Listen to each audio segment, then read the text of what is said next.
həmin iş saatına görə uyğun gəlmədi. 3-cü iş haqqında məlumat almaq istədik. Təzər servisindən bildirdilər ki, sizə sabah məlumat verəcəyik, səhər danışdıq, 3 gün sonra məlumat verəcəyik, belə bu bir aylıq müqavilənin vaxtı bitiriblər. İndi hal-hazırda durmadan hər gün zənglər gəlir, ailə üzvlərinə, mənə bildirirlər ki, müqaviləmizin şərtində var. Siz məcburi şəkildə biz təklif etdiyimiz işlərdən hər hansı birini mütləq etməlisiniz və yaxud da müqavilə xitam verirsinizsə, minimal əmək haqqının 10% qədər biz ödəniş etməlisiniz.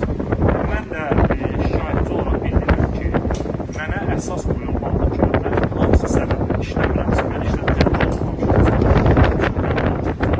Hansı səbəbə ödəniş etməlisiniz. Hal-hazırda Riyadlıların Xəzər Servis İşə Düzəltmə Mərkəzinin qarşısındayım. Nurman Bəyin şikayəti üzərində müsahibə almaq istədik. Xəzər Servis İşə Düzəltmə Mərkəzinin əməkdaşları bizim verə biləcəyimiz sorğu sualımıza isə heç bir cavablandırmadı. Bunu da qeyd etmək istəyirik ki, şəhərimizdə beləncə işə düzəltmə mərkəzlərinin sayı çoxdur və belə işə düzəltmə mərkəzlərindən narahatçılıq da çox olduğu üçün də yaxşı olardı ki, işə düzəltmək istəyən şəxslər belə yerlərə, iş bürolarına müraciət edərkən diqqətlə müqavilələri oxusun və gələcək peşmançılığı öncədən yaşamasın.